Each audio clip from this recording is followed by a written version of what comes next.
तो देखिए, अभी तक 3 लेक्चर्स हो गया हमारा लाइफ प्रोसेसेस में।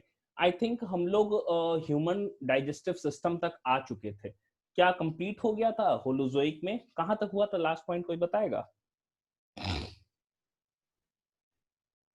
Nutrition in hydra. Nutrition in hydra तक कंप्लीट हो गया था। तो नेक्स्ट जो हमें पढ़ना है that is human digestive system, और डाइजेस्टिव सिस्टम का ये लास्ट पार्ट है, मतलब न्यूट्रिशन वाला जो टॉपिक है ना, उसका ये लास्ट टॉपिक है, that is nutrition in human beings, या हम कह सकते हैं ह्यूमन डाइजेस्टिव सिस्टम। तो हमारा जो टॉपिक है that is human digestive system. काफी हॉलिस्टिक अप्रोच हमारा रहेगा इस चैप्टर को, इस टॉपिक को पढ़ने का, क्योंकि इससे क्वेश्चंस बड़ा आते हैं, इससे डायग्रामेटिकली भी क्वेश्चन आता है, इससे वन वर्ड क्वेश्चन आते हैं, इससे ऑब्जेक्टिव क्वेश्चंस भी बन के आते हैं आपके एग्जामिनेशन में, और 5 नंबर का भी क्वेश्चन पूछा जाता है कि explain the process of nutrition in human beings, या ह्यूमन डाइजेस्टिव सिस्टम को आप एक्सप्लेन करो। तो ह्यूमन डाइजेस्टिव सिस्टम की मैं बात करूं तो सबसे पहले ये एक कंप्लीट डाइजेस्टिव सिस्टम है। अब बात आती है हम कंप्लीट डाइजेस्टिव सिस्टम किसे बोलते हैं। तो जब मैंने हाइड्रा बताया था तो बताया था कि वो क्या हो, इनकम्प्लीट डाइजेस्टिव सिस्टम है। क्यों भाई? क्योंकि उसका एक ही सिंगल ओपनिंग है ऊपर से, जहां से फूड भी जाता है और वहीं से वेस्ट मटेरियल भी रिमूव होता है। लेकिन हमारे केस में नहीं है, हमारे केस में 2 सेपरेट ओपनिंग्स है for the intake as well as removal of waste material, that is mouth and anus. ठीक है, तो कंप्लीट डाइजेस्टिव सिस्टम होता है। अब कंप्लीट डाइजेस्टिव सिस्टम कहने का मतलब हम समझ गए, दैट इज हैव सेपरेट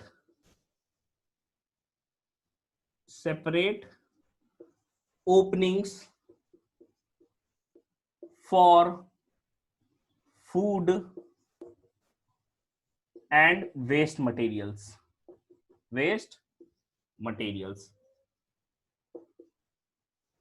ठीक है। और कौन कौन सा है वो? माउथ है प्लस एनस है। ये तो पहला चीज हो गया। हमारा डाइजेस्टिव सिस्टम माउथ से लेके एनस तक एक लॉन्ग ट्यूब होता है विथ वैरिंग डायमीटर, कहीं ये मोटा ट्यूब है, कहीं ये पतला ट्यूब है, तो लेकिन एक ही सिंगल ट्यूब है। ठीक है, माउथ से लेके एनस तक एक लॉन्ग ट्यूब बनाता है, जहां कोई भी हम कह सकते हैं कि फर्दर वहां से कोई ब्रेकेज नहीं होता है। वेरियस ऑर्गन्स के हम कह सकते हैं ग्लैंड्स के सिक्रीशन डक्ट्स के थ्रू ड्रेन होते हैं इस हम कह सकते हैं ट्रैक्ट में, जिसे हम डाइजेस्टिव ट्रैक्ट भी कह सकते हैं, एक तरीके से रास्ता जो होता है, पैसेज जो होता है। तो ये एक लॉन्ग ट्यूब है, and this long tube from mouth to the anus is known as alimentary canal और गट। इसे हम लोग एलिमेंट्री कनाल या फिर इसी को हम क्या कह रहे हैं, गट कह रहे हैं। तो जो लॉन्ग ट्यूब है हम लिख सकते हैं the long tube from mouth to anus which have varying diameters diameter समझो, thickness at different points या at different locations is called इसे हम गट कहते हैं, या इसे ही हम क्या कहते हैं, एलिमेंट्री कनाल कहते हैं। एलिमेंटरी कनाल। जहां राइटिंग नहीं समझ में आएगी पूछिएगा।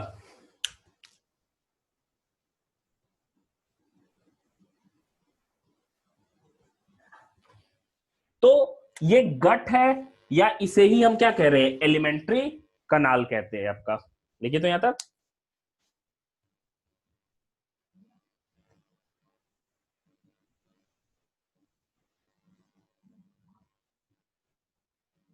हो गया? देखिए, अब हमें देखना है अपने डाइजेस्टिव सिस्टम को, या समझो एक पाथ की मैं बात करूं, या कौन कौन से डिफरेंट ऑर्गन्स या पार्ट इन्वॉल्व होते हैं इस डाइजेस्टिव ट्रैक्ट या पैसेज में।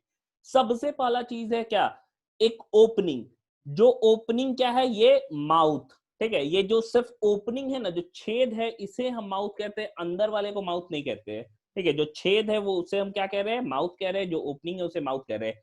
अब माउथ होगा कैसा, तो माउथ हॉरिजॉन्टल पोजीशन में, हमारा बॉडी ऐसे हम खड़े हैं, ठीक है, माउथ कैसा है, हॉरिजॉन्टल। तो हॉरिजॉन्टल को वर्ड हम लोग ट्रांसवर्स यूज करते हैं, तो ये एक ट्रांसवर्स स्लिट है, स्लिट का मतलब ओपनिंग होता है, ठीक है, तो ये एक ट्रांसवर्स स्लिट है which is externally guarded by, बाहर से ये गार्ड कैसे हो रहा है, बंद कौन कर रहा है, मुंह बंद कैसे होता है, लिप से होता है, ठीक है, लिप हम लोग सटा लेंगे तो मुंह बंद हो जाएगा, लिप खोलेंगे तो मुंह खुल जाएगा। तो पहला जो माउथ है दैट इज द, हम कह सकते हैं it is a transverse slit, slit मतलब opening which is externally guarded by lips. अब ये तो हो गया माउथ। दूसरा पार्ट, जैसे ही माउथ हम लिप्स को हटाते हैं खोलते हैं, तो जहां हम ब्रश करते हैं समझो, ठीक है, तो जो space between teeth and the lips या गम्स, हम गम्स एंड द चीक कहते हैं, ठीक है, गाल और गम्स के बीच का जो स्पेस है जहां हम ब्रश करते हैं, वो पार्ट को हम वेस्टिब्यूल कहते हैं, ठीक है, वो जो रीजन है जहां पे हम ब्रश करते हैं उसे हम वेस्टिब्यूल कहते हैं। फिर टीथ को खोलेंगे तो मेन जो ओरल कैविटी आता है that is known as buccal cavity और main oral cavity. It has two structures present in them, there are two structure, first is teeth, teeth present होता है, सेकंड क्या हो गया, इसके फ्लोर से अटैच होता है मस्कुलर ऑर्गन जिसे हम क्या कहते हैं, टंग कहते हैं। तो ये इतना चीजें हमें पता चली। क्या क्या चीज, सबसे पहला माउथ क्या है, खाली ओपनिंग, जो बाहर से कौन गार्ड कर रहा है, लिप्स कर रहा है, ठीक है, अपर और लोअर लिप्स मिलके।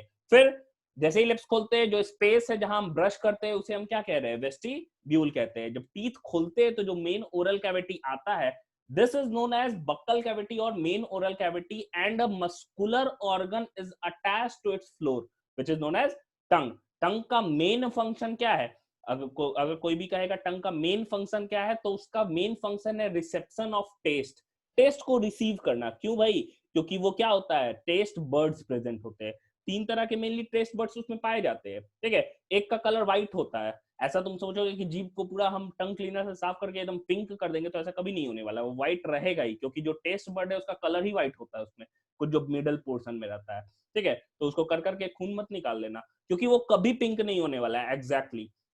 और तुम देखोगे तो इसमें मेन जो फंक्शन है टंग का वो क्या है, रिसेप्शन ऑफ टेस्ट, टेस्ट को रिसीव करना। सर्टेन पॉइंट्स पहले माना जाता था कि सर्टेन पॉइंट्स जो होते हैं, जैसे टिप पे बोला जाता है कि स्वीटनेस होता है, या अंदर साइड होता है बिटर टेस्ट हम रिसीव करते हैं, या साइड में सावरनेस रिसीव करते हैं, लेकिन ऐसा आज के डेट में मॉडर्न थ्योरी ये बदल चुका है। हर पार्ट जो है वो सेम इंटेंसिटी से टेस्ट को क्या करता है, रिसीव करने का काम करता है, ठीक है, तो ये चीज है। तो इतना समझ में, माउथ हो गया, माउथ खोले वेस्टिब्यूल आया, वेस्टिब्यूल खोले तो क्या हो गया, टीथ है एंड टंग है, टंग का मेन फंक्शन क्या हो गया, रिसेप्शन ऑफ टेस्ट। दूसरा फंक्शन क्या होता है भाई, तो फूड को मिक्स करना, फूड को मुंह में चलाना, वो भी टंग का फंक्शन होता है, सलाइवा के साथ मिक्स करता है। तीसरा स्पीकिंग में, बोलने में भी मदद करता है, जिसका टंग काट देंगे वो बोल नहीं पाएगा ढंग से, क्यों, क्योंकि जो एयर के प्रेशर को हम मेंटेन करते हैं वो टंग की ही मदद से मेंटेन करते हैं, ठीक है। तो इतना चीजें सबको क्लियर हो गई, तो एक एक चीज करके हम लिखते हैं।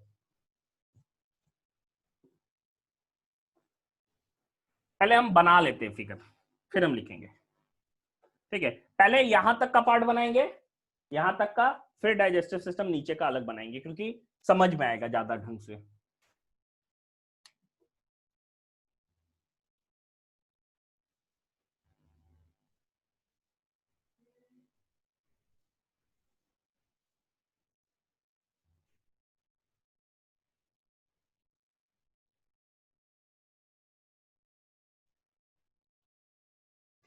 देखो ये नोज हो गया, नॉस्ट्रेल हो गया, ये नेजल पैसेज है भाई, ठीक है, ये नेजल पैसेज है। ये क्या हो गया, ये जो ट्रांसवर्स स्लिट है या ओपनिंग है, इसे ही हम क्या कह रहे हैं, माउथ कह रहे हैं, जो कि एक्सटर्नली गार्डेड होता है किससे, लिप्स से। जैसे ही खोलते हैं तो यहाँ पे क्या है, ये समझो टीथ प्रेजेंट है, ठीक है, टीथ प्रेजेंट है, ये क्या है, टीथ है। टीथ और लिप्स के बीच का जो स्पेस है, ये स्पेस, इसे ही हम क्या कह रहे हैं, वेस्टिब्यूल कहते हैं, इसे ही हम वेस्टिब्यूल कहते हैं, ठीक है, इसे हम वेस्टिब्यूल कहते हैं। अब देखो ये जो मेन स्पेस है, this space is known as, इसे हम क्या कह रहे हैं, ऊपर बनाते हैं, इसी स्पेस को हम क्या कह रहे हैं, मेन ओरल कैविटी, या इसी को हम क्या कह सकते हैं, बक्कल, बक्कल कैविटी। ठीक है, इसे हम मेन ओरल कैविटी कहते हैं, या फिर इसे ही हम क्या कहते हैं, बक्कल कैविटी कहते हैं। तो दो चीज हो गया, या तो बक्कल कैविटी बोलेंगे या तो मेन ओरल कैविटी बोलेंगे। यहां तक क्लियर है सबको? अब देखो क्या हो रहा है, इसके फ्लोर पे क्या अटैच है, एक muscular organ, this muscular organ is known as tongue. यहां तक डायग्राम बनाओ, इतने चीज को उसमें मेंशन करो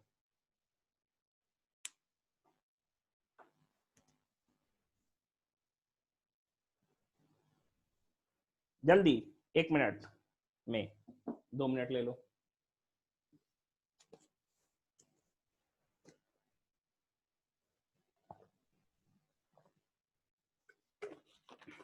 हो गया, प्रियंका सबसे पहले हो गया। अब देखिए, जैसे ही हम मुंह खोलते हैं, देखिएगा इधर आ जाते, जैसे ही हम मुंह खोलते हैं तो अंदर एक हैंगिंग स्ट्रक्चर नजर आता है, नजर आता है सबके मुंह में। आप देखते हो, आप उसे गलतफहमी में टॉन्सिल्स बोलते हो, ठीक है, लेकिन टॉन्सिल्स वो नहीं है। वो जो लटकता हुआ हैंगिंग स्ट्रक्चर है, that is made for a purpose, ठीक है, वो एक पर्पस के लिए। क्या है पर्पस, समझना। ये वाला पैसेज क्या है, नेजल पैसेज है। ये पैसेज क्या है, नेजल पैसेज है। तो यहां वो हैंगिंग स्ट्रक्चर हमको नजर आता है ऐसे। तो ये जो हैंगिंग स्ट्रक्चर है, this structure is known as uvula, uvula, इसे हम लोग यूव्यूला कहते हैं। इसका फंक्शन क्या होता है, हम खाना चबाए चबाए और खाना को घोटने के समय क्या होगा कि, क्योंकि ये नेजल पैसेज और ये माउथ क्या है, ये जो बकल कैविटी है, यहाँ पे एक कॉमन पैसेज में ये एक कॉमन स्पेस है for both food as well as for air. This common passage is known as pharynx, इसे हम फेरिंग्स कहते हैं, या इसी को हम क्या कह सकते हैं, कॉमन पासेज, कॉमन पासेज या पैसेज। ठीक है, तो कॉमन जो पैसेज है उसे हम क्या कह रहे हैं, फेरिंग्स कह रहे हैं। और फेरिंग्स में एयर और फूड दोनों मिक्स होगा। तो ये जिस समय हम फूड घोटते हैं, ये वाला यूविला ऊपर उठता है और नेजल पैसेज को क्या कर देता है, बंद कर देता है। अगर ऐसा नहीं होता है तो कभी कभी ऑब्जर्व कर रहे हो कि हम सरक जाते हैं, और सरकते हैं तो जो छोटा पार्टिकल्स है जैसे कि राइस का दाना वगैरह कभी कभी नाक से भी बाहर आ जाता है। तो कहीं ना कहीं नाक से बाहर आना ये प्रूव करता है कि ये अंदर कहीं क्या होगा, ज्वाइंट होगा। तो नॉर्मल केस में यूविला पूरा उठता है और बंद कर देता है नेजल पैसेज को, लेकिन जब हम बोलते रहते हैं तो यूविला अच्छे ढंग से उठ नहीं पाता है, या हम कह सकते हैं पूरे ढंग से क्लोज नहीं कर पाता है, और यही कारण है कि हम सरक जाते हैं। ठीक है, तो हम भी सरक गए। तो आप देखोगे कि इसीलिए बोला जाता है कि खाने के टाइम बोलो बोलो नहीं। तो आप देखो यूविला का काम क्या है, to close off the nasal passage during swallowing of food. जब फूड को हम swallow करते हैं तो उसको क्या करता है, क्लोज ऑफ करता है। अब देखो, कॉमन पैसेज है, फूड को कहां जाना है, फूड को यहां से फूड पीछे जाता है, फूड पाइप पीछे होता है। आगे साइड जो प्रेजेंट है, दिस इज विंड पाइप। ठीक है, ये वाला जो पाइप है, समझो, ये वाला जो पाइप है, दिस इज विंड पाइप। ये जो है, दिस इज विंड पाइप, या इसी को हम क्या कह सकते हैं, ट्रैकिया। ये ट्रैकिया है, या इसे ही हम क्या कहते हैं, विंड पाइप कहते हैं। ठीक है, अब देखो, इसी में वॉइस या वोकल कॉर्ड अटैच होता है, and this vocal cord is known as larynx. इसे हम लोग, ये जो हमको नजर आ रहा है, that is known as larynx. तो दो स्ट्रक्चर है, एक फेरिंग्स हो गया कॉमन पैसेज, ठीक है, जो फूड और एयर दोनों के लिए होता है। दूसरा लैरिंग्स कहां प्रेजेंट होता है, ट्रैकिया के अपर पार्ट में, जो कि वॉइस बॉक्स है हमारा। ये लैरिंग्स, सॉरी, ये जो ट्रैकिया है, इसका जो ओपनिंग है, इसके ओपनिंग को जो छेद है, इसे एक टर्म दिया गया है, this is known as glottis, इसे हम ग्लॉटिस कहते हैं। दूसरा चीज क्या हो गया, ऐसे बोल रहे हैं। फिर पीछे साइड क्या प्रेजेंट होगा, फूड पाइप। ये वाला जो पाइप है दिस इज फूड पाइप, और इसी को हम क्या कह सकते हैं, एसोफेगस, एसोफेगस। ठीक है, ये है एसोफेगस। ओ या ई दोनों जब भी ऐसा आता है ना तो उसमें ओइसो नहीं बोलते, जैसे एस्ट्रोजन बोलते हैं या ओस्ट्रोजन बोलते हैं, इसको ओसोफेगस भी बोल सकते हैं। ओ बोलेंगे तो ई साइलेंट हो जाएगा, ई बोलेंगे तो ओ साइलेंट हो जाएगा। इसके ओपनिंग को एसोफेगस के जैसे इसके ओपनिंग को ग्लॉटिस बोले, उसी तरह इसके ओपनिंग को हम गलेट बोलते हैं, GULLET, गलेट। ठीक है, GULLET। अब जिस समय हमको खाने को मूव करना है, देखो खाना मूव करके कहां जाएगा, खाना मूव करके पीछे जाएगा, गलेट के अंदर जाएगा, तो चांसेस है कि वो विंड पाइप में भी घुस जाएगा। तो उससे प्रोटेक्शन के लिए इसके ऊपर एक कार्टिलेज का ही क्या होता है, फ्लैप जैसा, ढक्कन जैसा प्रेजेंट होता है। एंड दिस कार्टिलेजिनस फ्लैप जो है, इसे हम एपिग्लॉटिस कहते हैं, एपिग्लॉटिस। ये जो कार्टिलेज का फ्लैप है इसे ही हम क्या कह रहे हैं, एपिग्लॉटिस, जो खाने को रोकता है। तो दो चीजें रोक रही है खाने को नेजल पैसेज या रेस्पिरेटरी पैसेज में जाने से। एक क्या हो गया, यूविला उठ के क्या करेगा, जिस समय हम लोग खाना खाते हैं, चबाते हैं, तो एक बॉल लाइक स्ट्रक्चर में थूक के साथ या सलाइवा के साथ मिलके वो कन्वर्ट हो जाता है। And this ball like structure is known as bolus, उसे हम बोलस कहते हैं। तो जब उसको स्वेलो करते हैं, घोटते हैं, तो सबसे पहले यूविला ऐसे लटका हुआ ऊपर उठ के नेजल पैसेज को क्या करेगा, बंद करेगा, ताकि पहला चीज ऊपर खाना नेजल पैसेज में नहीं जाए। दूसरा चीज क्या है, ये तो कॉमन पैसेज है, खाने को यहां जाना है, एयर कहाँ आता है, यहाँ आता है, क्रॉस होता है, तो खाना इसमें भी तो जा सकता है। तो घोटने के टाइम देखो, तुम घोटो, ऑब्जर्व करो, ये ऊपर उठा है।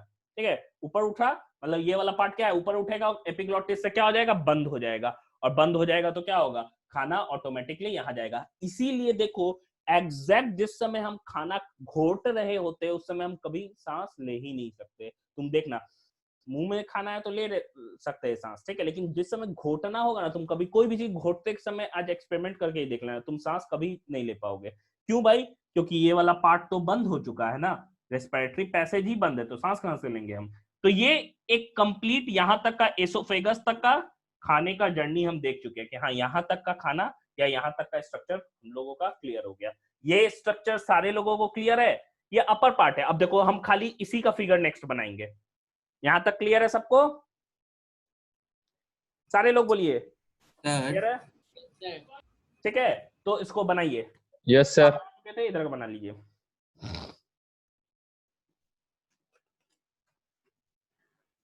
सर ओव्यूला का फंक्शन एक बार और बता दीजिए ना। ओव्यूला का it has only one function, as it lifts upward and closes the nasal passage during swallowing of food, ठीक है, and to prevent the entry of food into the nasal passage में जाने से रोकेगा। सर डायग्राम में glottis को कहाँ पे लेबल किए हैं सर, बता दीजिए। ग्लॉटिस यहाँ है, इसके छेद को ना, जैसे ट्रैकिया है ना, इसके जो ओपनिंग है इसे ग्लॉटिस कहते हैं, एसोफेगस के ओपनिंग को गलेट कहते हैं। तो फूड को कहाँ जाना है, गलेट में, फिर कहाँ जाएगा, एसोफेगस में, ठीक है। यस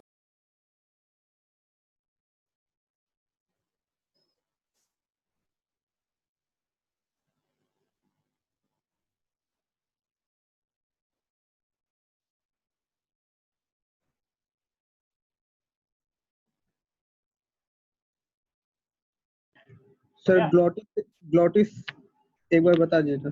ग्लॉटिस सिर्फ जो ओपनिंग है, जैसे इस ओपनिंग को माउथ बोले ना, तो ट्रैकिया के ओपनिंग को ग्लॉटिस बोल रहे हैं, एसोफेगस के ओपनिंग या छेद को हम गलेट बोलते हैं, बस ओपनिंग को बोल रहे हैं। और ग्लॉटिस के ऊपर क्या है, ऊपर के लिए वर्ड एपी यूज करते हैं, तो एपिग्लॉटिस नाम आ गया कि ऊपर एक फ्लैप जैसा या ढक्कन जैसा है जो उसको ढकने का काम करता है, तो उसका नाम एपिग्लॉटिस है।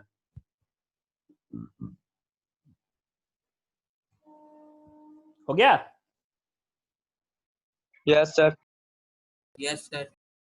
विंड तो एसोफेगस में जा सकता है, लेकिन फूड एसोफेगस, फूड ट्रैकिया में आ जाएगा ना तो बड़ा दिक्कत हो जाएगा। एक इंसिडेंट भी हुआ था in the city, Jamshedpur, Tata city जिसे हम कहते हैं, ठीक है। वहां एक इंसिडेंट हुआ था, एक स्कूल का बच्चा था, थर्ड फोर्थ में पढ़ता था, तो टिफिन हुआ, तो टिफिन में वो इडली लेके गया था। अब जैसे ही टिफिन ओवर हुआ तो वो जल्दी जल्दी इडली खा गया, और इडली इसमें चला गया कुछ पार्ट, और इडली आप जानते हो सॉलिड है, जल्दी वो मतलब मेल्ट नहीं होता है, ठीक है, उसको चबाना पड़ेगा तब वो घुलता है। तो वो चोक कर दिया था ऑन स्पॉट, उस बच्चे की वहीं डेथ हो गई। तो बहुत मतलब डेंजरस है, अगर फूड पाइप में जाने के बजाय विंड पाइप में फूड चला जाता है और विंड पाइप को चोक कर देगा तो ऑन स्पॉट डेथ हो सकती है। क्यों भाई? क्योंकि फिर एक्सचेंज ही नहीं ना हो रहा है, वो तो पैसेज ही ब्लॉक कर गया, तो एयर का एक्सचेंज नहीं होगा, सांस लिए बिना मर जाएगा बच्चा या कोई भी। तो यही चीज हुआ था। अगर सर लिक्विड जाए तो कुछ हो सकता है क्या?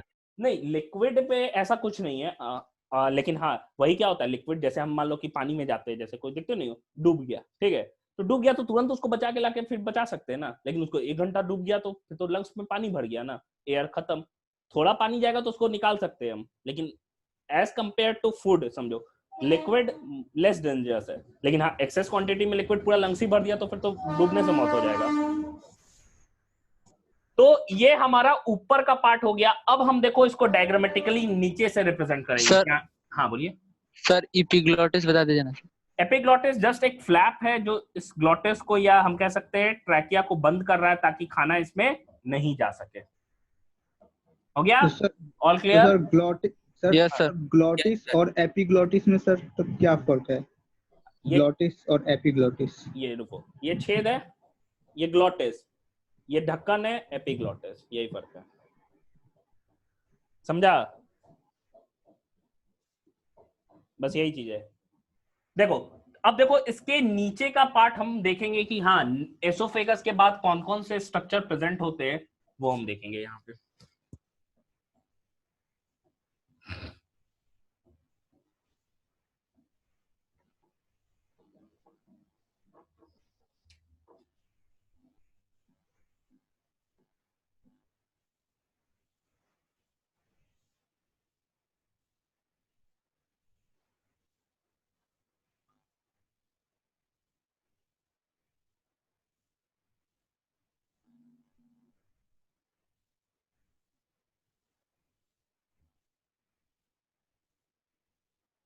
दो मिनट रुक जाइएगा, बना ले तब बनाइएगा क्योंकि मिटाना भी पड़ता है।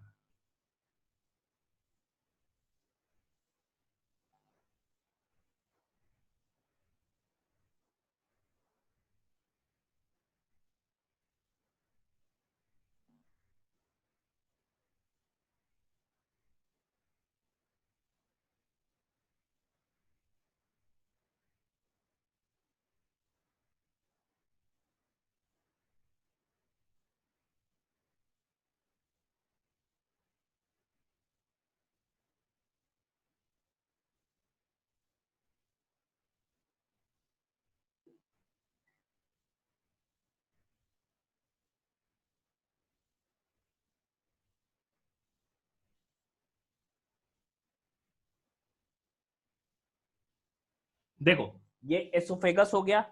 एसोफेगस के बाद जो स्ट्रक्चर है वो क्या है? स्टमक। स्टमक एम्प्टी कंडीशन में जे शेप्ड का नजर आता है हमको, ठीक है। ये वाला पार्ट हो गया, this is oesophagus. Oesophagus, this is stomach, ठीक है। स्टमक के बाद स्मॉल इंटेस्टाइन शुरू हो जाता है। स्मॉल इंटेस्टाइन का जो पहला पार्ट है, जो कि एक फिक्स्ड पार्ट होता है, फिक्स्ड पार्ट होता है मतलब हिलता डुलता नहीं है, उसे हम ड्यूडेनम कहते हैं, ठीक है। जो एक फिक्स्ड पार्ट है स्मॉल इंटेस्टाइन का, this fixed part is known as duodenum.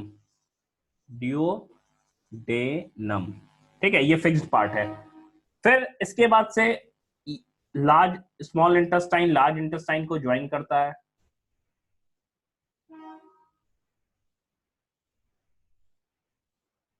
Sir duodenum क्या बताया सर? एक मिनट में बना ले रहा हूं फिर बताता हूँ।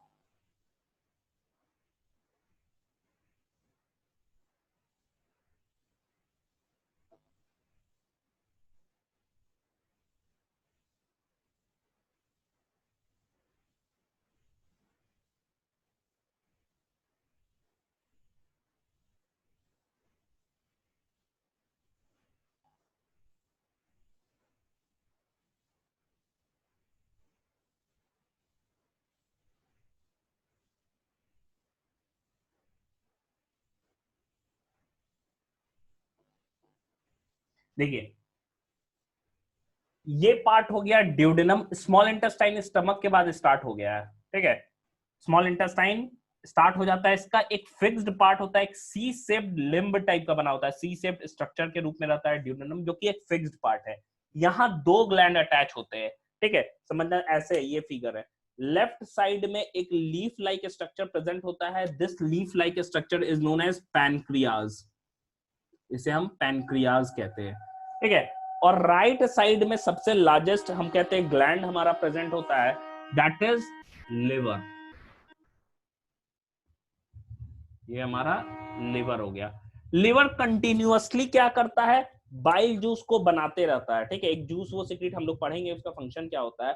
तो बाइल जूस को वो कंटिन्यूअसली बनाते रहता है, साथ ही साथ उस बाइल जूस को बना रहा है तो कहीं तो स्टोर करेगा। अभी ऐसा तो नहीं कि बाइल जूस अभी हम खाना ही खाए जा रहे हैं, ठीक है, 24 घंटा हमारे इंटेस्टाइन में खाना नहीं प्रेजेंट हो, तो उस समय वो क्या करेगा, जो बाइल जूस बन रहा है वो टेम्पोरली एक बैग लाइक या एक पाउच लाइक स्ट्रक्चर में स्टोर रहता है। This pouch like structure is known as gall bladder, इसे हम गॉल ब्लैडर कहते हैं।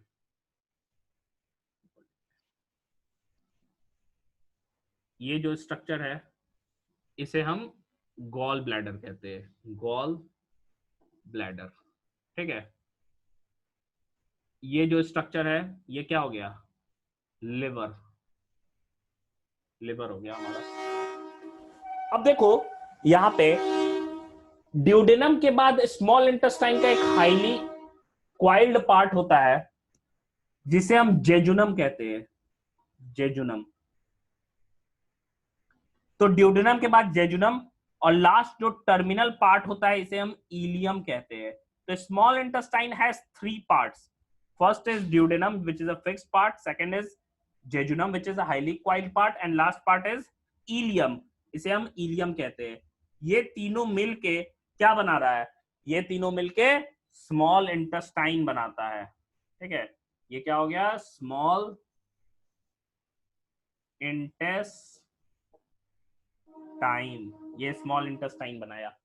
अब देखो स्मॉल इंटेस्टाइन के बाद अभी तक जो बचपन में हम लोग पढ़ते थे स्मॉल इंटेस्टाइन, उसके बाद क्या आएगा, लार्ज इंटेस्टाइन। लेकिन लार्ज इंटेस्टाइन में यहाँ हम पार्ट्स देख रहे हैं, कौन कौन से वो पार्ट्स है।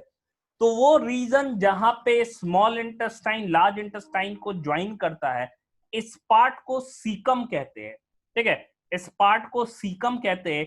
एंड सीकम के बाद जो मेन लार्ज इंटेस्टाइन का पार्ट है दैट इज कोलोन, उसे हम कोलोन कहते हैं। कोलोन का 3 पार्ट है, एक ऊपर उठ रहा है ना ये वाला ट्यूब, इसे असेंडिंग कोलोन कहते हैं, ये वाला हॉरिजॉन्टल है तो इसे ट्रांसवर्स कोलोन कहते हैं, और ये वाला डिसेंडिंग है या नीचे आ रहा है तो इसे डिसेंडिंग कोलोन कहते हैं। यहां से यहां तक का जो पार्ट है, this is part is of large intestine is actually colon, इसे हम लोग कोलोन कहते हैं। कोलोन का 3 पार्ट हो गया, असेंडिंग, ट्रांसवर्स एंड डिसेंडिंग। और जो बैग लाइक स्ट्रक्चर है जहां पे टेम्पोरली जो वेस्ट मटेरियल है वो स्टोर होता है, और इस बैग लाइक स्ट्रक्चर को हम रेक्टम कहते हैं। ये जो बैग लाइक स्ट्रक्चर हमको नजर आ रहा है, ठीक है, ये बैग लाइक स्ट्रक्चर, इसे हम रेक्टम कहते हैं। और रेक्टम से क्या होगा, एक ओपनिंग है जिससे बाहर चला जाता है खाना, this opening is known as anus, ठीक है, इसे हम लोग एनस कहते हैं। हम लोग देखते हैं यहाँ इस सीकम में एक फिंगर लाइक स्ट्रक्चर प्रेजेंट होता है which is now vestigial in human beings, जिसे हम लोग वर्मी फॉर्म अपेंडिक्स कहते हैं। आपने बहुत सारा सुना भी होगा लोगों से कि उसे अपेंडिक्स हो गया या उसका अपेंडिक्स का ऑपरेशन हो गया। तो है क्या अपेंडिक्स और वो होता क्या है, तो समझो अपेंडिक्स एक वेस्टिजियल ऑर्गन है। वेस्टिजियल कहते हैं अब यूजलेस है, पहले यूजफुल था जब हम रॉ घास वगैरह खाते थे, ठीक है, बहुत पहले अर्ली मैन की बात कर रहे हैं, ठीक है। तो उस समय क्या था कि रॉ जो घास है वो सेलुलोज है, हम सेलुलोज को नहीं पचा सकते, अगर हम घास खाएंगे तो घास के ही रूप में निकल जाएगा समझो बॉडी से, वो डाइजेस्ट नहीं होने वाला है। क्यों, क्योंकि सेलुलोज को डाइजेस्ट करने के लिए जो एंजाइम चाहिए दैट इज सेलुलेज, वो हमारे में एब्सेंट होता है। तो पहले ये जो अपेंडिक्स था फिंगर लाइक स्ट्रक्चर, यहां देखा जाता था कि ये माना गया कि ये जो स्ट्रक्चर है इसमें पहले क्या था, कुछ ये सिम्बायोटिक बैक्टीरिया को होस्ट करते थे जो कि क्या निकालते थे, सेलुलेज निकालते थे। तो इस वजह से आदमी कच्चा जो है वो घास फूस खा के उसको पचा सकता था।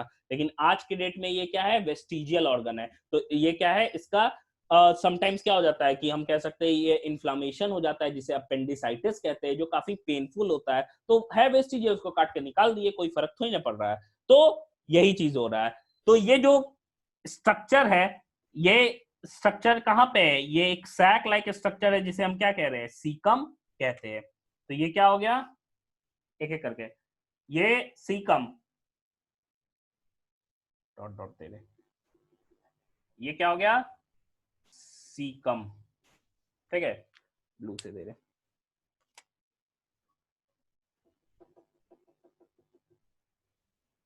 ये वाला पार्ट क्या है, सीकम है, और यहां पे एक फिंगर लाइक स्ट्रक्चर अटैच है। This structure is known as vermiform appendix, appendix, vermiform appendix, ठीक है, इसे हम लोग अपेंडिक्स के नाम से जानते हैं। अब देखो सीकम के बाद लार्ज इंटेस्टाइन का कौन सा पार्ट आया, कोलोन। कोलोन का 3 रीजन है, यहां से असेंडिंग, यहां से ट्रांसवर्स, यहां से डिसेंडिंग, ठीक है। तो ये वाला जो पार्ट है दैट इज, हम कह सकते हैं,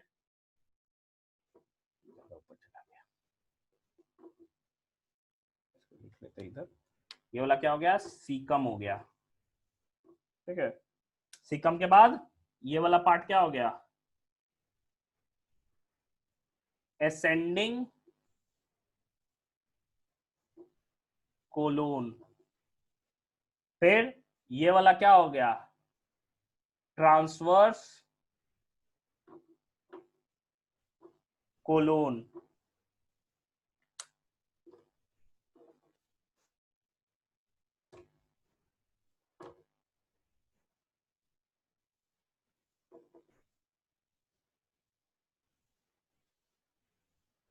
और ये वाला पार्ट क्या हो गया, डिसेंडिंग, डिसेंडिंग कोलोन, ठीक है। ये वाला पार्ट क्या हो गया, ये हमारा पहला क्या था, सीकम था। फिगर नहीं समझ में आएगा पूछिएगा। ये वाला caecum, ascending colon, transverse colon, ये मैंने रिप्रेजेंट किया है यहाँ पे। ये वाला पार्ट क्या है, ascending colon, and this part is descending colon, and caecum is here. और डिसेंडिंग कोलोन ये एक बैग लाइक स्ट्रक्चर में टर्मिनेट करेगा, जिसे हम क्या कहते हैं, रेक्टम कहते हैं, रेक्टम। और रेक्टम से बाहर कहां जाएगा, एनस के थ्रू चला जाता है, ठीक है। तो फिगर सारे लोगों को क्लियर है। देखिए इसको, सीकम कोलोन रेक्टम, कोलोन में ascending, transverse and descending part present होता है। बनाइए तो इसको,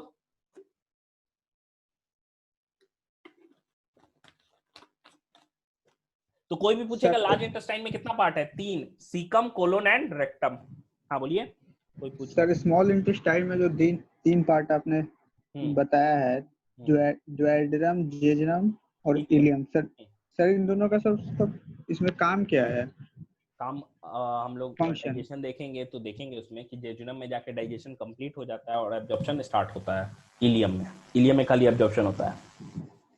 आपने पढ़ा होगा, विल्ली पढ़ा है, मल्टीपल इनफोल्डिंग स्मॉल इंटेस्टाइन में, जिसे विल्ली कहते हैं हम लोग।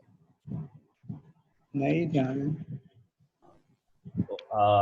फिंगर लाइक स्ट्रक्चर वाला सर। हाँ, फिंगर लाइक स्ट्रक्चर वाला, जो एब्जॉर्प्शन सरफेस एरिया बढ़ाता है स्मॉल इंटेस्टाइन का, जिससे एब्जॉर्प्शन होता है तेजी से।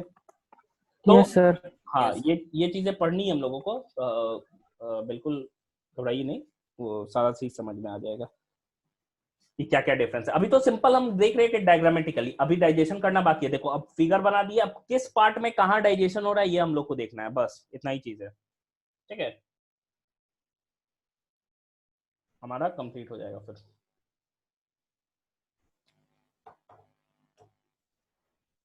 हो गया, बोलिएगा चैट में।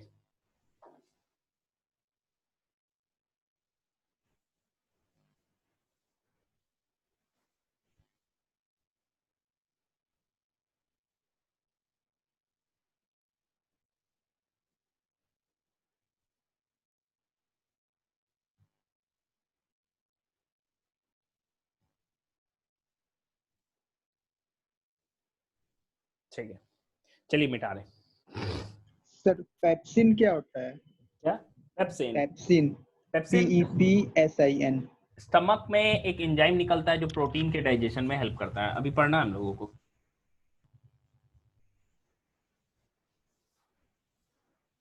अब देखिए नेक्स्ट जो पढ़ना है दैट इज डाइजेशन, हमको पढ़ना है।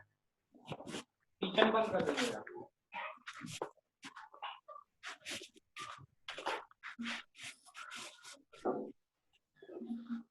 नेक्स्ट जो टॉपिक दीजिएगा that is physiology of digestion. Physio, someone has got mic unmuted.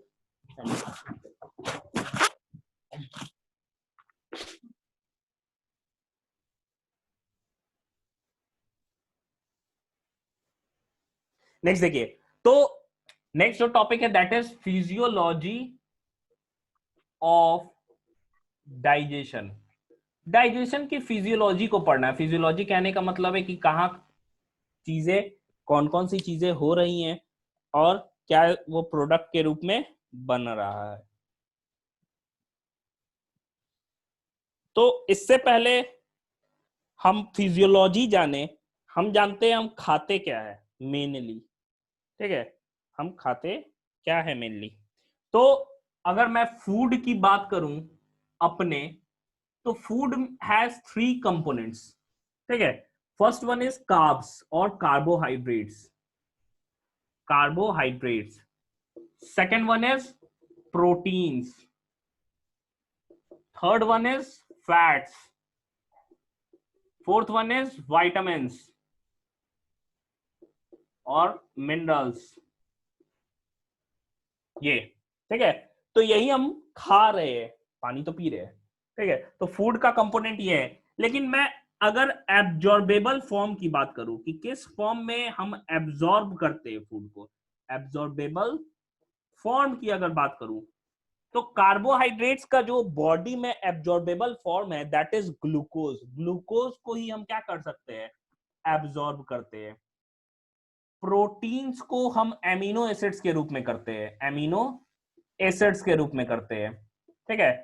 Fats को हम फैटी एसिड्स प्लस ग्लिसरॉल के रूप में करेंगे, और विटामिन्स और मिनरल्स को एज इट इज कर लेते हैं, उसी फॉर्म में कर लेंगे हम लोग, ठीक है। तो ये तो हो गया हमारा कि हम किस फॉर्म में क्या कर रहे हैं, एब्जॉर्ब कर रहे हैं, ठीक है। तो फूड जो है मेन हमारा carbohydrates, proteins, fats, vitamin and minerals. तो बेसिक अगर हम बैलेंस डाइट की भी बात करते हैं तो जो डेली रिक्वायरमेंट है एक एडल्ट ह्यूमन का, और वो उसका लाइफ स्टाइल पे डिपेंड करता है इंटायरली कि वो लाइफ स्टाइल उसका कैसा है। अगर मान लो हम नॉर्मल लाइफ स्टाइल की बात कर रहे हैं तो ही और she will require 2000 kilo calorie of energy. तो उसमें से जो टोटल एनर्जी है 50% एनर्जी जो है कार्ब्स से आने चाहिए, 30% प्रोटीन से आने चाहिए, 20% फैट से आने चाहिए। एक नॉर्मल बैलेंस डाइट का यही सिनेरियो है। तो सिंपल आप देखिए यहाँ पे एब्जॉर्बेबल फॉर्म मैंने बताया इसलिए क्योंकि अब हमको फायदा होगा इसका फिजियोलॉजी में। लिख लिए? एक मिनट।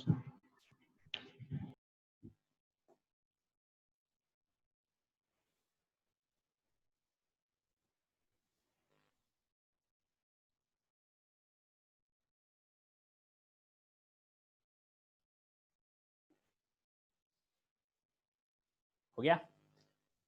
चलिए अब देखिए, हम देखेंगे अलग अलग रीजन्स में कहां कहां डाइजेशन हुआ है कि नहीं हुआ है, या होता है या नहीं होता है। तो सबसे पहला रीजन हमारा डाइजेशन हमारे मुंह से ही चालू हो जाता है, हमारे बक्कल कैविटी से ही क्या होता है, चालू हो जाता है। कैसे चालू होता है? तो हम खाना खाए, खाने में कार्ब्स है, प्रोटीन्स है, फैट्स है, विटामिन मिनरल्स तो ऐसे ही एब्जॉर्ब हो जाने हैं। लेकिन डाइजेशन होना है, डाइजेशन का मतलब break down of complex food into absorbable form. Absorbable form हम देख चुके हैं किसका क्या है, तो क्या उसमें हो रहा है, तो हम देखते हैं थोड़ा। तो हमारे बक्कल कैविटी में, बक्कल कैविटी के बाहर क्या होते हैं ना, 3 ग्लैंड प्रेजेंट होते हैं, और तीनों ग्लैंड को टोटली मिला के हम सैलिवरी ग्लैंड्स कहते हैं। मतलब 3 तरह के सैलिवरी ग्लैंड्स है। इधर पैरोटिड प्रेजेंट होता है, ये जो जंक्शन है लोअर और अपर जॉ का, यहाँ पे सब मैक्सिलरी ग्लैंड प्रेजेंट होता है, और जीभ के ठीक नीचे सब लिंगुअल सैलिवरी ग्लैंड प्रेजेंट होता है। तो मेनली पढ़ना यह है कि बक्कल कैविटी के बाहर सैलिवरी ग्लैंड प्रेजेंट होता है जो अपने सिक्रीशन को इस बक्कल कैविटी के अंदर डालता है, और ये सिक्रीशन है क्या? तो सिक्रीशन है सलाइवा। सलाइवा में क्या चीज रहता है? तो सलाइवा में 98% टू 99% पानी ही रहता है, कुछ अमाउंट में म्यूकस रहता है, ठीक है, ताकि वो चिपचिपा रहता है। दूसरा चीज उसमें क्या रहता है? उसमें एक starch digesting enzyme salivary amylase रहता है। स्टार्च का साइंटिफिक नेम एमाइलम है। एंड कि जनरली जो भी एंजाइम्स की हम बात करते हैं वो एंजाइम्स में एज लगा होता है, ठीक है, एक्सेप्शन है जैसे पेप्सिन है, ठीक है, लेकिन मोस्टली एज वगैरह जो लगा हुआ है वो एंजाइम्स है, जैसे सेलुलेज, कार्ब्स की हम बात कर रहे हैं, अगर कार्बोहाइड्रेट डाइजेस्टिंग एंजाइम की बात कर रहे हैं तो तुम देखो उसमें क्या है, सलाइवरी एमाइलेज है, जो कि मुंह में ही जो स्टार्च हम खा रहे हैं, मान लो हम रोटी खा रहे हैं तो जो स्टार्च प्रेजेंट है उसका अप्रोक्सीमेटली 30% पार्ट जो है उसको मुंह ही में तोड़ देता है। इसमें थोड़ा हेल्प मैकेनिकल डाइजेशन का भी है। कैसे? तो जो टीथ है हम चबा रहे हैं उसको क्रश भी तो कर रहे हैं, साथ ही साथ क्या कर रहे हैं, उसको सलाइवा के साथ मिक्स कर रहे हैं। तो सलाइवरी एमाइलेज जो प्रेजेंट है हमारे किस में, सलाइवा में, it digest the starch present in our food. approximately 30% of starch is digested inside the buccal cavity। अब देखो यहां पे कि बक्कल कैविटी में डाइजेशन तो हो गया, एक और उसमें एंजाइम प्रेजेंट होता है सलाइवा में, that enzyme is ptyalin enzyme, ठीक है, या उसी को हम टाइलिन एंजाइम कहते हैं, या उसी को हम एंटीबैक्टीरियल एंजाइम भी कहते हैं। एंटीबैक्टीरियल एंजाइम क्या करेगा? तो बैक्टीरिया के ग्रोथ को मुंह के अंदर रोकता है, ठीक है। तो ये बक्कल कैविटी में, इसके बाद से ना ही प्रोटीन डाइजेस्ट होगा, ना ही फैट्स डाइजेस्ट होगा, ना ही कोई चीज एब्जॉर्ब होता है। कुछ चीजें एब्जॉर्ब होती हैं, जैसे फिर आ गया कि अभी तक तो हम डाइजेशन पढ़ रहे थे, अब एब्जॉर्प्शन कहां से आ गया? तो कुछ चीजें, कुछ ड्रग्स वगैरह, ड्रग्स कहने का मतलब हीरोइन, चरस, गांजा मत समझना, ड्रग्स हम लोग मेडिसिन को कहते हैं। दो तरह के ड्रग्स होते हैं, narcotic and non narcotic. Narcotic नशीला वाला को कहते हैं, नॉन नार्कोटिक नॉर्मली जो हम यूज करते हैं, ठीक है, उससे नशा नहीं होता है। तो ड्रग्स को हम लोग, कुछ ड्रग्स है जैसे कि स्ट्रेप्टोकाइनेज हो गया, जैसे हार्ट अटैक आता है तो एक ड्रग दिया जाता है जो जीभ के ठीक नीचे रखा जाता है, ठीक है, जो कि क्या करता है ना, क्लॉट बस्टर का काम करता है। मान लो हार्ट में ब्लॉकेज हो गया होगा, कुछ कोलेस्ट्रॉल डिपॉजिट हो गया होगा, तो वो ब्लॉकेज कैसे हम रिलीज करेंगे? तो वो जो ड्रग है तुरंत ब्लड में घुलेगा। कैसे घुलेगा? तो जीभ के नीचे ब्लड वेसल्स बहुत रहता है, तुम कभी जीभ अपना उठा के देखना, तुमको एकदम लाल दिखेगा, तो वहां पे ब्लड वेसल्स बहुत ज्यादा रहते हैं। तो कुछ चीजों का मुंह में एब्जॉर्प्शन होता है, बाकी किसी चीजों का एब्जॉर्प्शन मुंह में नहीं होता है, सिर्फ डाइजेशन होता है। किस चीज का? स्टार्च का। क्यों भाई? क्योंकि starch digesting enzyme salivary amylase हमारे कहां से निकल रहा है, या किसमें पाया जाता है? सलाइवा के अंदर पाया जाता है। समझ में आया? Yes sir. Yes sir. ठीक है, चलिए लिखते हैं थोड़ा। तो फिजियोलॉजी ऑफ डाइजेशन में सबसे पहला जो है दैट इज, हम लिख सकते हैं digestion, digestion in buccal, buccal cavity. Buccal cavity में क्या डाइजेशन हो रहा है? हम लिख सकते हैं saliva secreted from salivary glands, salivary glands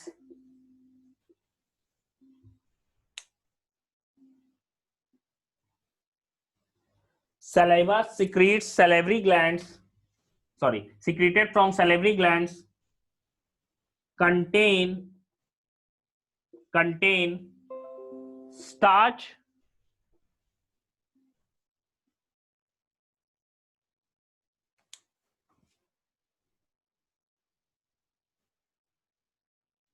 Is everyone getting the audio video?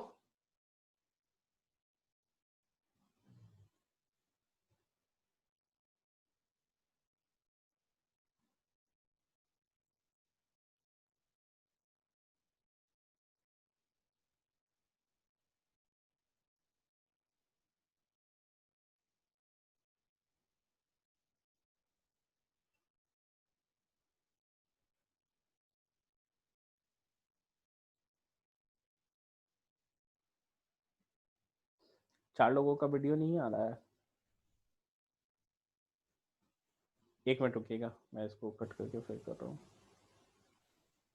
देखिए तो अब आ रहा है सारे लोगों को? Yes sir. Yes sir. देखिए saliva secreted from salivary glands contain starch digesting enzyme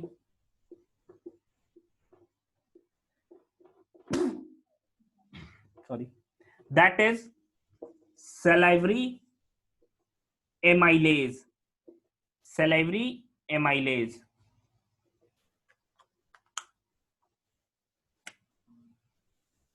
ये रहता है। साथ ही साथ मैंने क्या बोला कि इसके अंदर और क्या प्रेजेंट होगा, टाइलिन। टाइलिन जो कि क्या है, एंटी बैक्टीरियल है, एंटी बैक्टीरियल है। मोस्टली वाटर होगा एंड म्यूकस, म्यूकस, ठीक है। ये सैलिवरी ग्लैंड से सलाइवा निकला जिसमें स्टार्च डाइजेस्टिंग एंजाइम, मेन जो एंजाइम है वो सैलिवरी एमाइलेज है। हम कह सकते हैं, यहाँ पे लिख सकते हैं 30% जो स्टार्च है वो सैलिवरी एमाइलेज के प्रेजेंस में, एमाइलेज के प्रेजेंस में अपने एब्जॉर्बेबल फॉर्म ग्लूकोज में टूट जा रहा है।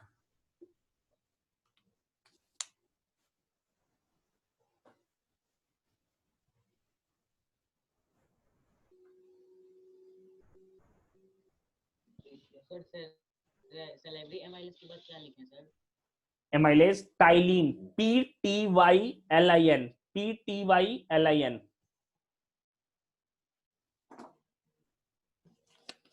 सर सैलरी के नीचे क्या लिखे हैं? Amylase 30% star. हाँ 30% स्टार्च, सैलिवरी एमाइलेज। सैलरी के नीचे एमाइलेज यहाँ ये ना एमाइलेज, हाँ वही। सर टाइलिन का वर्क क्या है सर? टाइलिन का वर्क है मुंह में बैक्टीरिया के ग्रोथ को थोड़ा रोकना, रिटार्ड करना।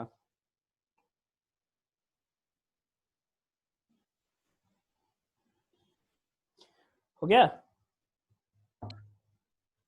Yes sir. तो देखिए डाइजेशन इन बकल कैविटी, लेकिन यहीं पे क्या है, हम लिख सकते हैं स्टार मार्क करके लिखेंगे कि सर्टेन ड्रग्स, या हम लिख सकते हैं some drugs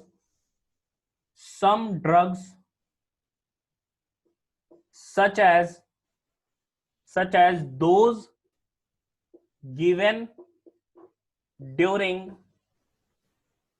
heart attacks are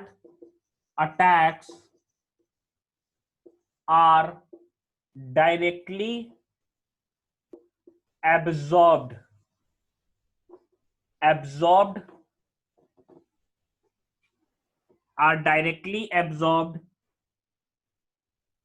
in buccal cavity,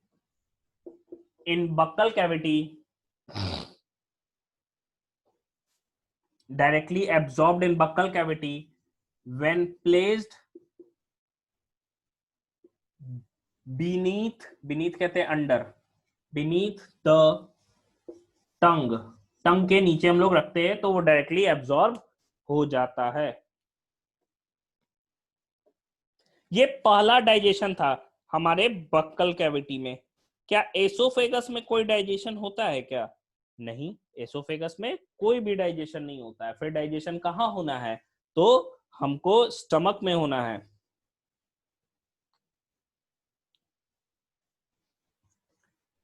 इसको लिखिए फिर लिखवा रहे।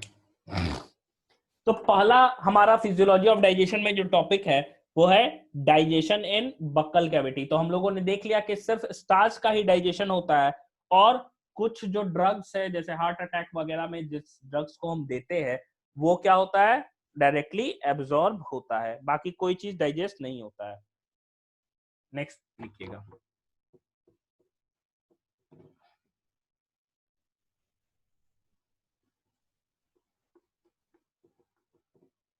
नेक्स्ट देखिए, नेक्स्ट हमारा है क्या, तो second one is digestion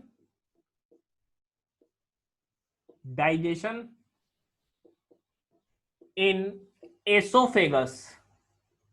esophagus देखो डाइजेशन एसोफेगस में क्या है, हम लिख सकते हैं कोई भी सिग्निफिकेंट डाइजेशन नहीं होता है, हम लिख सकते हैं no significant digestion takes place.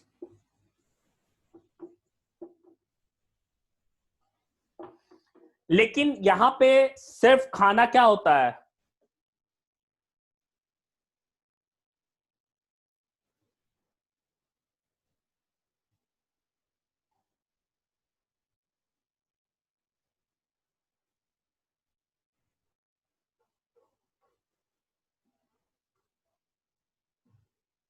तो यहां पे एक मिनट रुकिएगा,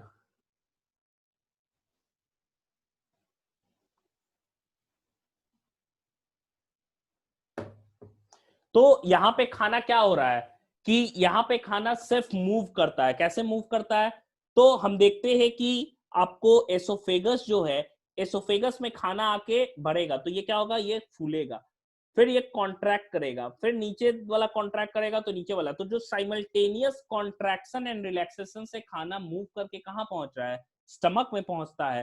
तो यही कारण है इस तरह के हम मूवमेंट को पेरिस्टाल्टिक मूवमेंट या पेरिस्टाल्सिस कहते हैं। तो एसोफेगस में कोई सिग्निफिकेंट हमको डाइजेशन देखने को नहीं मिलता है, सिर्फ हमको एक तरह का कैरेक्टरिस्टिक मूवमेंट मिलता है which is specially felt in the या ऑब्जर्व्ड इन द, हम कह सकते हैं oesophagus, and that type of movement is known as peristaltic movement और peristalsis which is simultaneous contraction and relaxation of smooth muscles of oesophagus. इसका मतलब समझो कि खाना आके यहाँ पे मान लो ये ट्यूब है, खाना यहाँ रहेगा तो ये फूल जाएगा, फिर इसको नीचे खाने को पहुंचाना है तो ये क्या करेगा, कॉन्ट्रैक्ट करेगा, नीचे वाला फूला, फिर नीचे वाला कॉन्ट्रैक्ट करेगा, ये वाला फूलेगा। तो यही जो साइमल्टेनियस कॉन्ट्रैक्शन एंड रिलैक्सेशन है स्मूथ मसल्स ऑफ एसोफेगस का to cause the movement of food towards the stomach, this type of movement is known as peristalsis. इसे हम क्या कहते हैं, पेरिस्टाल्सिस कहते हैं।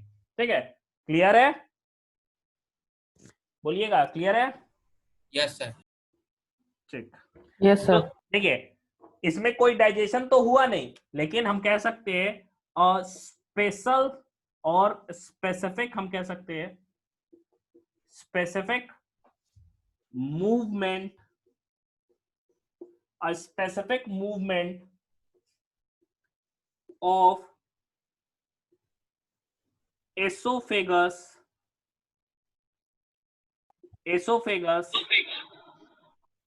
is observed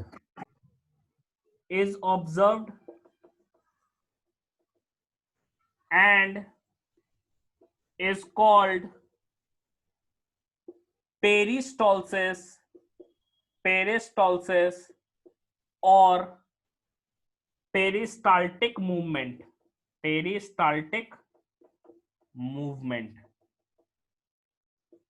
और पेरिस्टाल्टिक मूवमेंट। ठीक है, पेरिस्टाल्सिस कहते हैं या पेरिस्टाल्टिक मूवमेंट कहते हैं, और है क्या, हम लिख सकते हैं which is simultaneous movement of smooth muscles of, एक minute, simultaneous contraction and relaxation होगा, simultaneous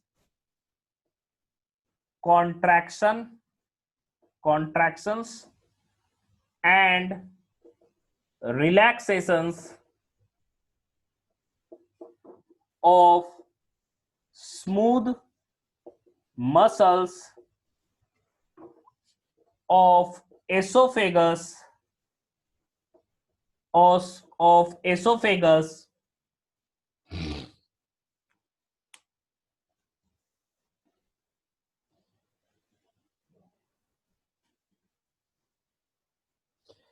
esophagus to cause movement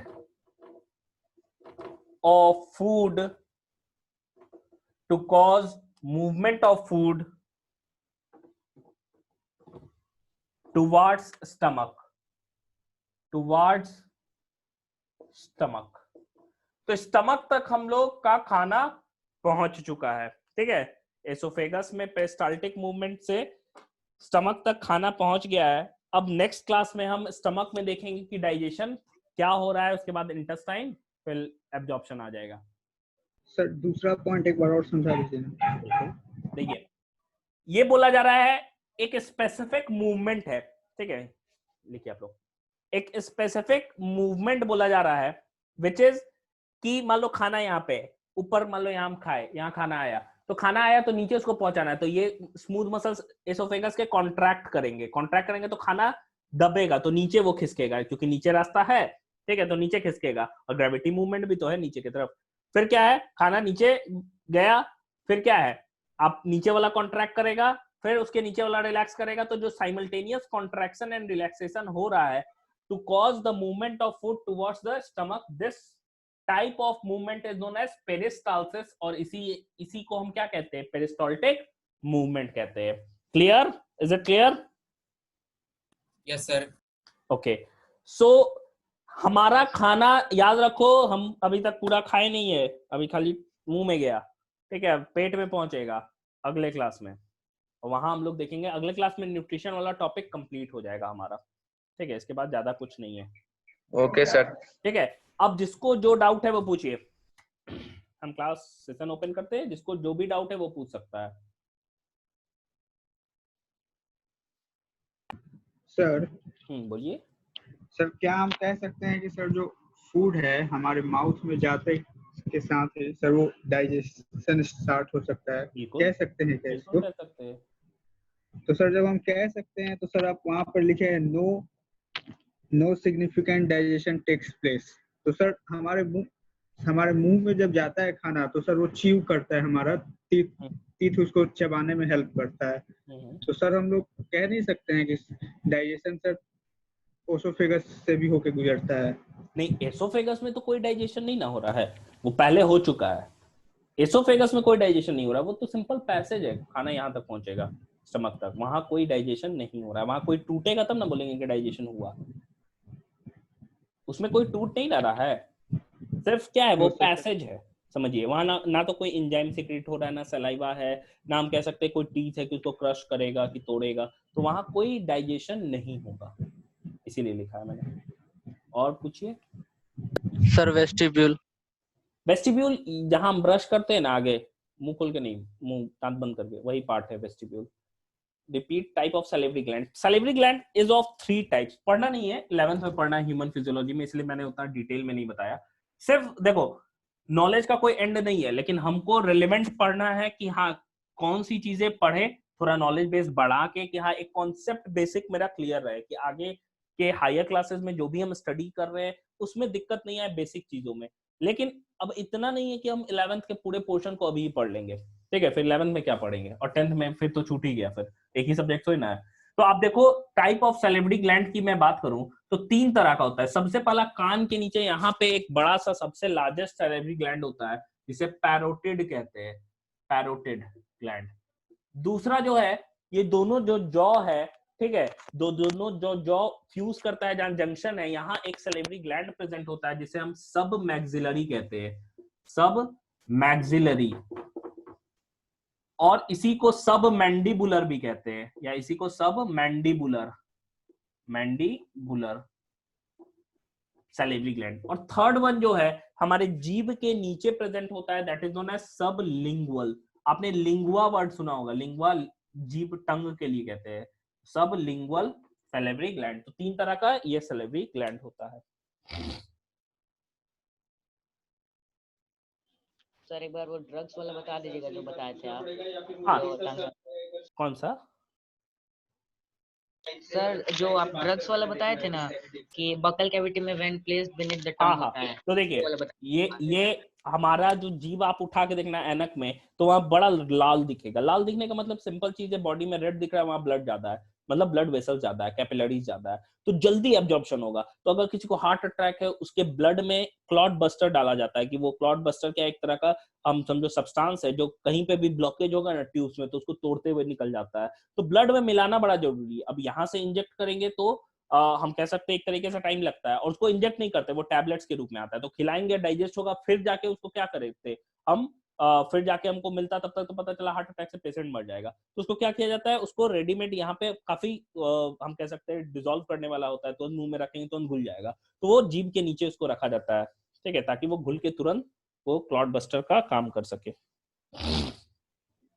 sir vitamin and mineral कहाँ पे ऑब्जर्व होता है? Vitamin and mineral small intestine में एब्जॉर्ब होता है डायरेक्टली।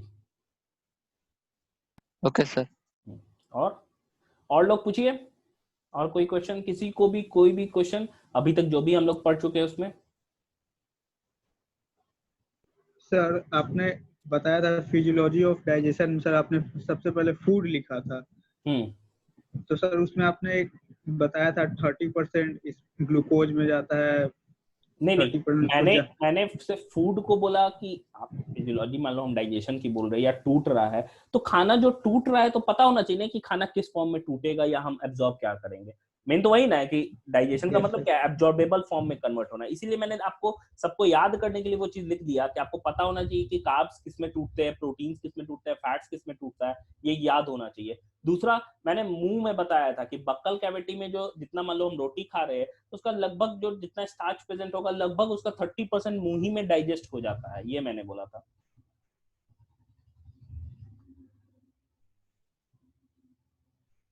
और कोई? शुभम, निखिल, आयुषी, श्रेया, रविरंजन, विश्वास, पीयूष, आयशा, संचिता, राघवेंद्र, अंश? कोई नहीं, कोई डाउट नहीं है। चलिए, तो अच्छी बात है, कोई डाउट नहीं है। जो भी डाउट होगा आप पूछ लेना नेक्स्ट क्लास में। नेक्स्ट क्लास में देखो, नेक्स्ट क्लास में जो हमारा कॉन्सेप्ट रहेगा आप देख लेना।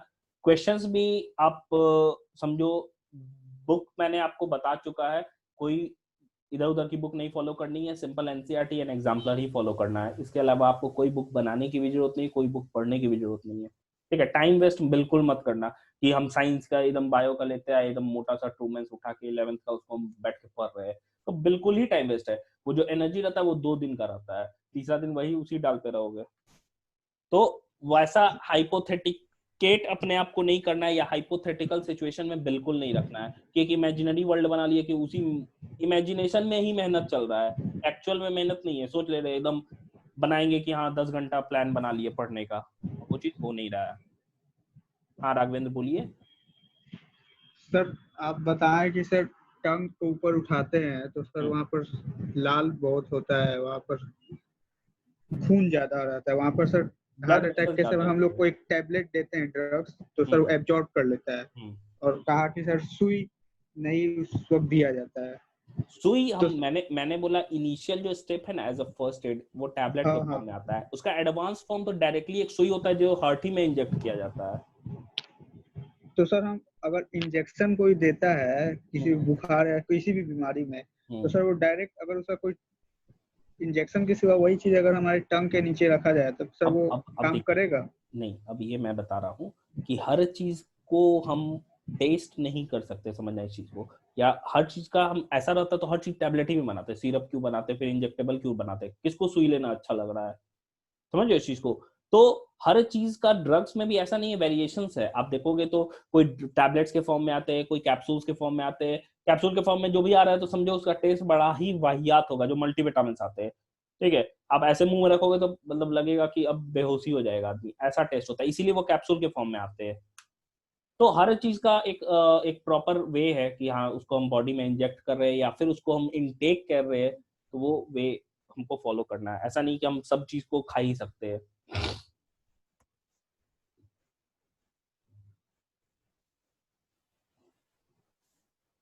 और कोई?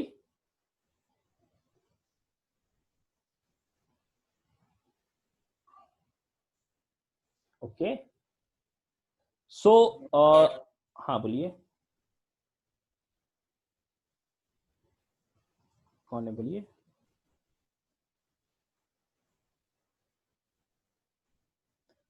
सो देखिए हमारा टॉपिक क्लियर हो गया, हमारा खाना पहुंच गया कहां तक, स्टमक के समझो दरवाजे तक पहुंच गया। अब स्टमक के अंदर लेके वहां क्या क्या चीजें हो रही है, फिर इंटेस्टाइन में क्या क्या चीजें हो रही हैं, वो चीज होगा।